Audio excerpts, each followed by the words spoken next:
नमस्कार मित्रांनो. जर तुम्हाला थंडीत शरीर उबदार ठेवण्यासाठी काय खावे हे जाणून घ्यायचे असेल, तर हा व्हिडिओ तुमच्यासाठी आहे. येथे मी तुम्हाला 8 शक्तिशाली पदार्थांबद्दल सांगणार आहे, जे तुमचे शरीर सर्दी कमी करण्यास मदत करतील. हिवाळा ऋतू आपल्याला थंड हवा आणि ताजेपणाने भरतो. हिवाळा ऋतू आपल्यासोबतच अनेक आरोग्य समस्या देखील घेऊन येतो. या थंड ऋतूमध्ये शरीर उबदार ठेवणे आणि रोगप्रतिकारक शक्ती मजबूत करणे अत्यंत महत्त्वाचे आहे.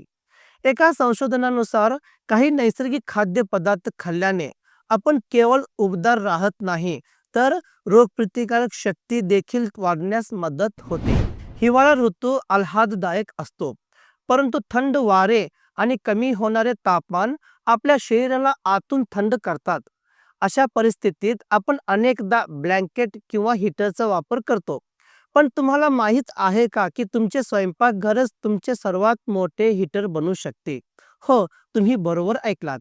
आयुर्वेद आणि पोषण विज्ञान म्हणजे न्यूट्रिशन सायन्स दोघांचाही असा विश्वास आहे की काही विशिष्ट प्रकारचे अन्न उष्ण स्वभावाचे असतात. हे हिवाळ्यातील सुपर फूड्स केवळ थंडीपासून तुमचे संरक्षण करत नाहीत, तर तुमची रोगप्रतिकारक शक्ती देखील मजबूत करतात. हिवाळ्यात तुमचे शरीर उबदार ठेवण्यासाठी काय खावे हे जाणून घ्यायचे असेल, तर हा व्हिडिओ शेवटपर्यंत पहा आणि मी तुम्हाला शेवटी काही अतिशय महत्त्वाच्या टिप्स देखील देईन,